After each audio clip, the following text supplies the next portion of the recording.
Hello, I am Eli Thiessen with my partner Eli Thiessen coming to you live from Iowa News at 8. Today we will be covering a private press debate between Eli Thiessen and a new face who hasn't been in the political game that long, Eli Thiessen. Yeah, although Eli is a veteran of politics, Eli has some interesting things to say. Yep, let's take a look.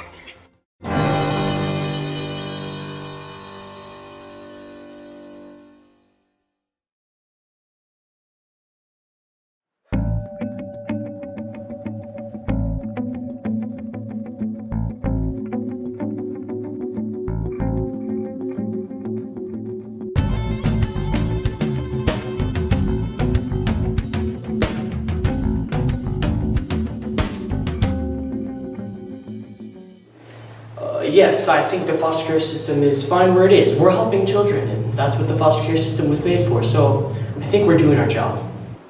Okay, first I'd like to point out, just because you're helping children doesn't mean you're doing it well. Second, if I'm not mistaken, your definition of helping children is removing them from bad situations and eventually reuniting them with their parents in a year or two, correct?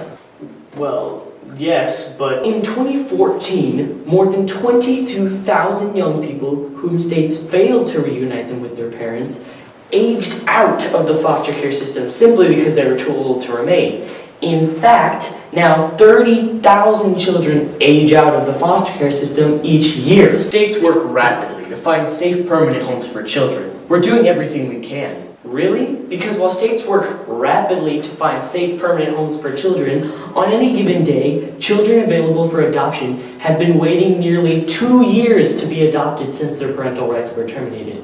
Yes, and those children get adopted. Children find permanent homes. It might take a while, but a solution is found.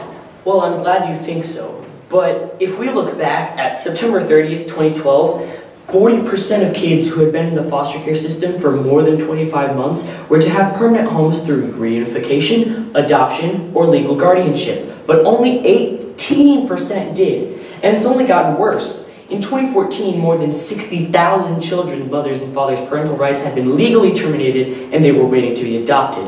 Research shows that those who leave care without being linked to a permanent home have a higher likelihood of experiencing homelessness and unemployment.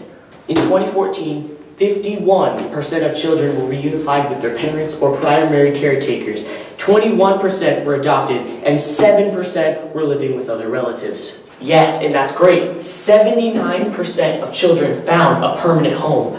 But we can't ignore the other 21%. We can't ignore the other 90,000 or so children that didn't find a home. It's not like they don't exist. I agree, but we can't always find homes for those children. A lot of effort goes into getting them out of the system. We do everything we can, but you can only do so much. Well, even if that was the case, a different area you can improve on is the selection of foster parents. What do you mean? What I'm trying to say is, you can't do much about a bad social worker, but you can change whether they are fit to host a child. The children aren't used to being in a home where they aren't being abused, where there isn't drug use, or where there is enough food. So you're saying foster parents are bad? No, not at all. But I think the training for becoming a foster parent should be amped up, because the people who really want to help these children will tough it out through the training, no matter how hard it is. Okay, so far all you've said is what's wrong with the foster care system. How do you propose we fix it? I think we need to educate the public. A lot of people don't know what the foster care system even is. And I know plenty of people who'd want to help if they just knew a little bit more about it. The more people that know, the more people there will be willing to help.